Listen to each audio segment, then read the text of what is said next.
ఇప్పటికీ కూడా క్రోధం అనేది ఎలాంటిది అంటే ఒక అగ్ని లాంటిది. అగ్ని మంచిదా చెడ్డదా? సక్రమంగా ఉపయోగిస్తే మంచి ఫలితాన్ని ఇస్తుంది, అక్రమంగా ఉపయోగిస్తే దుష్ఫలితాన్ని ఇస్తుంది. క్రోధం కూడా అంతే.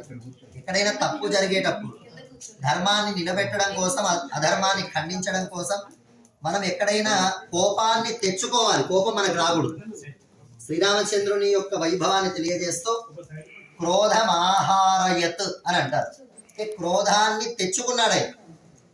మనకి కోపం వస్తుంది, కానీ రామచంద్రుడు కోపాన్ని తెచ్చుకున్నాడు.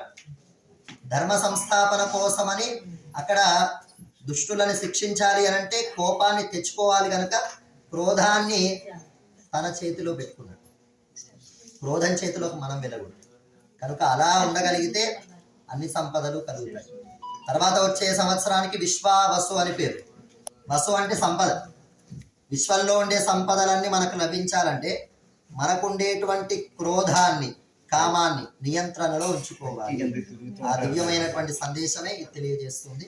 ఇంకొకసారి చక్కగా మనం ఇప్పటి వరకు విశ్వక్సేన పూజ పుణ్యాహ వాచన కార్యక్రమాన్ని మనం సేవించుకున్నాం.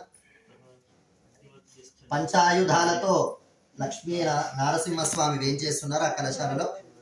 ఇప్పుడు అగ్నిముఖ కార్యక్రమం జరుగుతుంది.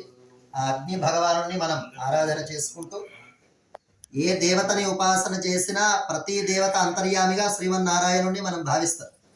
మనకి వేదం కూడా అదే తెలియజేస్తుంది. ఇప్పుడు అగ్ని అంటే కూడా అగ్రం నయతీతి అగ్ని అంటే ఉన్న స్థానం నుంచి ఉన్నత స్థానానికి తీసుకెళ్లేదానికి అగ్ని అని పేరు.